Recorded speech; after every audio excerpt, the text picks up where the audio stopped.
When you start college, that's the time when you have the chance to experiment, when you have the chance to open yourself up to new things, when you can discover who you are and who you might become.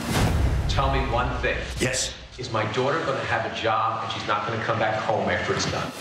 The very concept of the institution of higher learning is about to be broken. Our nation's combined student loan debt has now hit $1 trillion. College tuition has increased more than any other good or service in the entire U.S. economy.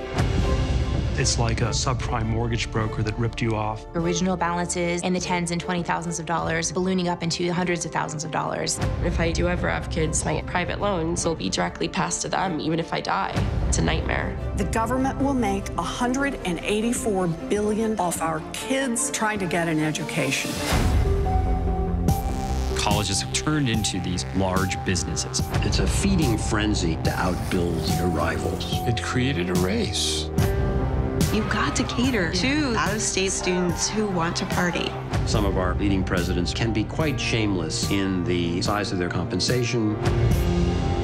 The older generations that criticize the millennials grew up in a time when you could go to a state university and pay your way through with summer jobs. There's going to be a collapse. People just don't want to pay for it anymore.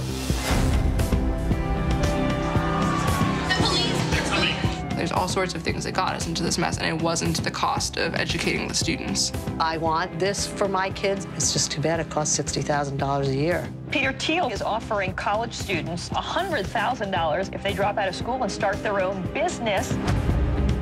If you didn't go to college, what would you do instead? When I went to school, there was no way to access the services that higher education provided. Now you can. I want to better myself. If I dropped out of Harvard, I'm back where I started. What kind of a society do we want to be? America has been all about critical thinking.